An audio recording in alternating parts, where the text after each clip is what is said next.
Mr. Vice Chairman, sir, I thank you for giving me this opportunity. I support the appropriation bills. The previous speaker did not even say whether he was supporting or opposing the appropriation bills.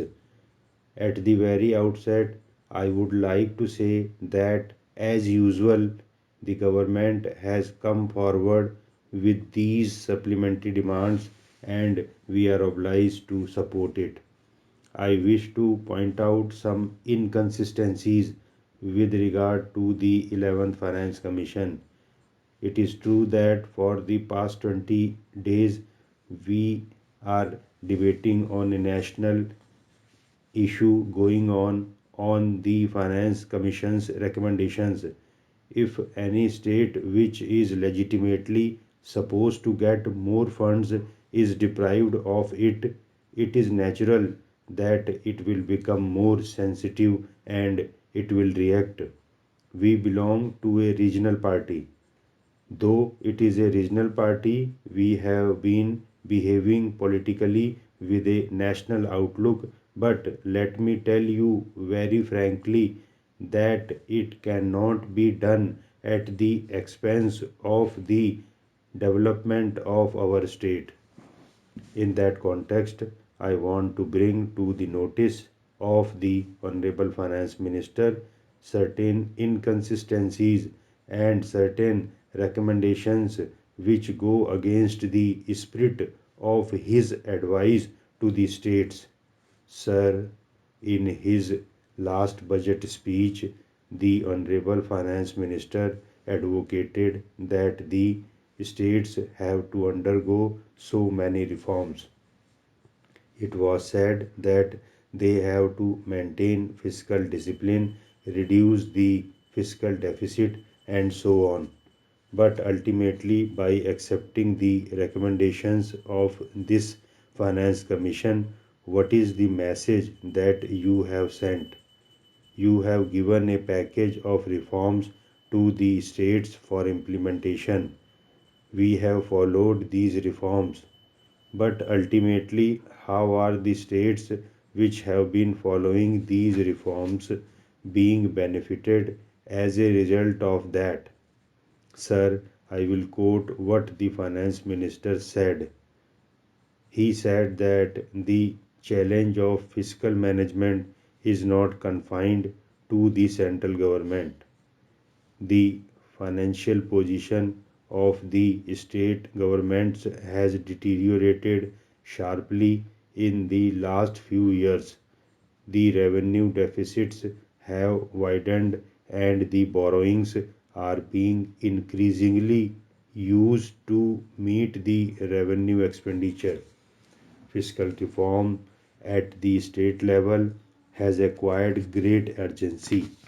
While we have gone out of our way to help the state governments, the determination shown by some states to deal with these issues has also helped enormously. It will be our endeavor to take further corrective measures in the next year for promoting fiscal reforms in the state. This is what he said. I have a question in this regard. I would like to know from him whether this acceptance of the implementation is conducive to achieve this objective. There is one more question. As far as the recommendations of this commission are concerned, they have got different standards for the center and the states. One of the terms of references of the 11th Finance Commission is with regard to the restructuring of public finances so as to restore budgetary balance. The targets set for reduction of revenue and fiscal deficit are clearly stiffer for the states than they are for the center. During the 11th Finance Commission period, that is between 2000 2001 and 2004 2005, the center's fiscal deficit is targeted to decline by several percentage points. The targeted reduction in the revenue deficit is also higher for the states than for the center, though the center's share in the combined revenue deficit is also larger than that of the states. Are the states expected to operate under harsher budgetary constraints than the center? Is it justified?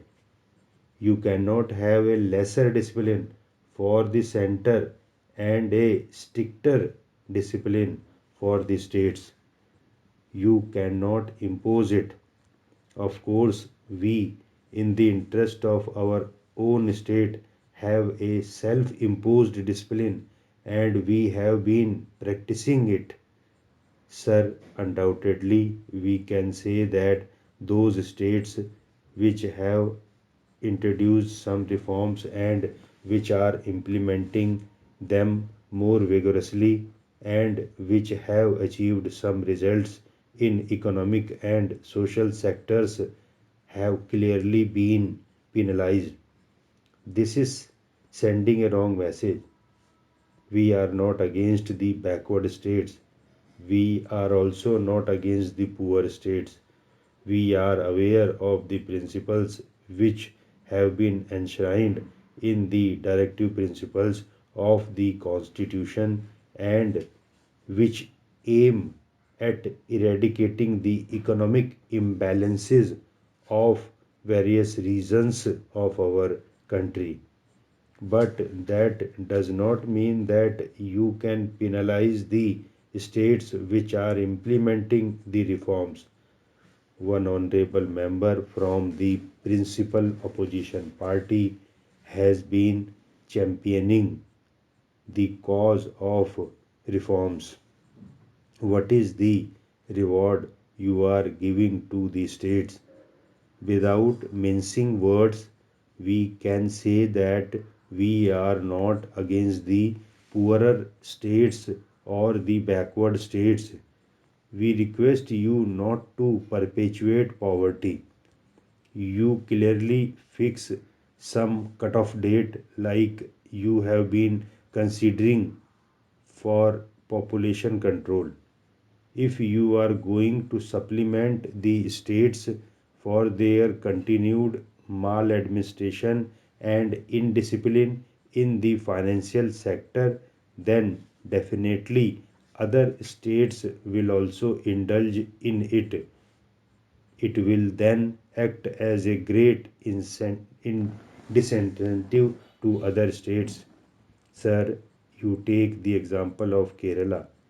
It has achieved a very good percentage in literacy, and this achievement was never taken into consideration by the Finance Commission. For all the reforms we have been introducing in our state, we are paying a political price. Today, we have hiked tariffs of electricity and we are facing an agitation against this. The Congress and other opposition parties are fasting on that issue, but we do not want to go back on the reforms. We do not want to roll back. We are paying a political price for it, and you are penalizing us here for that. Definitely, that is a disincentive. You should consider encouraging those states which are following your advice, which are acting in accordance with your directives, and which are working in the interest of the economy. My only request is that they should not be penalized for the good work that they have been doing. Sir, as far as subsidies are concerned, it is a strange thing that subsidies of the states have been totally ignored, whereas subsidies for fertilizers and subsidy for railway dividend at the central level have been considered, it has been considered fully.